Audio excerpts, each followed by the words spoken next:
Hey, so I'm Dennard Dayle. I'm a writer, and on a good day, I'm a satirist. I think to me, satire is a bit about making reality a little more tolerable. One thing that was very fun and that I enjoyed the reaction to a whole lot was I called it a side effects include survival. I just wanted to make a few mock social distancing mats because the ones on the subway have a very cool, distinctive style. I kind of aspire to have sort of a look twice kind of effect. Like someone could blink and you miss it. I really do enjoy seeing it resonate with people, seeing people get it. I guess it's just another way to connect with people.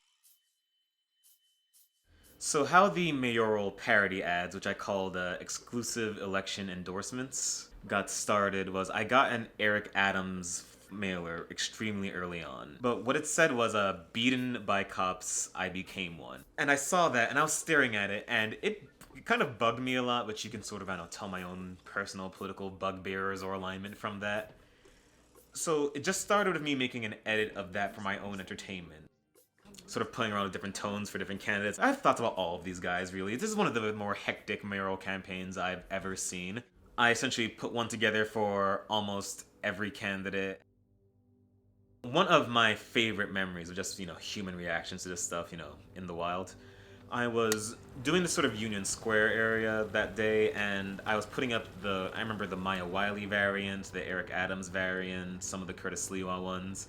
And this one guy follows me for about, I want to say 2 blocks, 3 blocks maybe, and he has this furious expression on his face. And I think, oh, I'm going to be in my first physical confrontation since like middle school dodgeball. This is not looking good. But he comes up to me and he says, hey man, at first I was pissed because I thought you were putting up like this Eric Adams propaganda. I was going to give you a piece of my mind. But then I read closer and you're actually, sort of giving it to him, and I really appreciate that, dude. So, just want to say you're funny and keep it going. And that was really cool feedback to get, both that he was not going to throttle me and that he enjoyed it.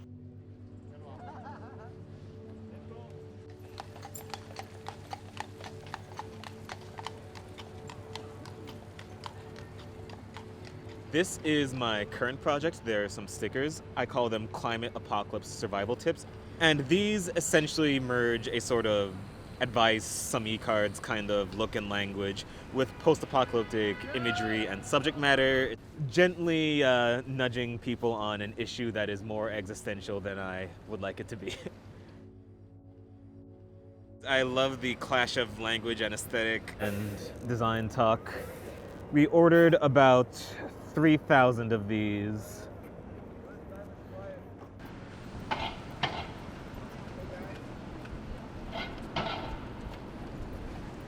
That's special. Alright, I might as well join the collective here.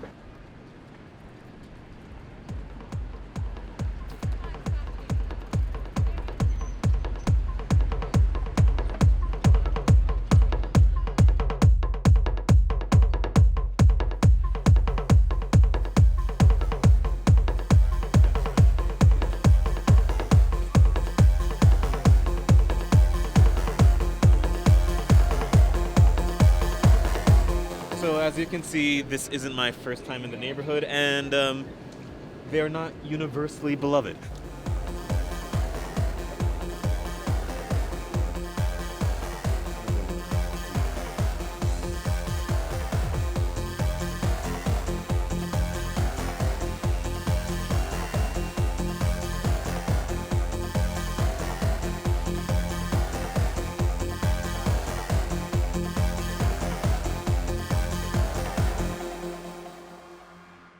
One of the hardest things in humor generally is finding common ground with people, making them relate to the material.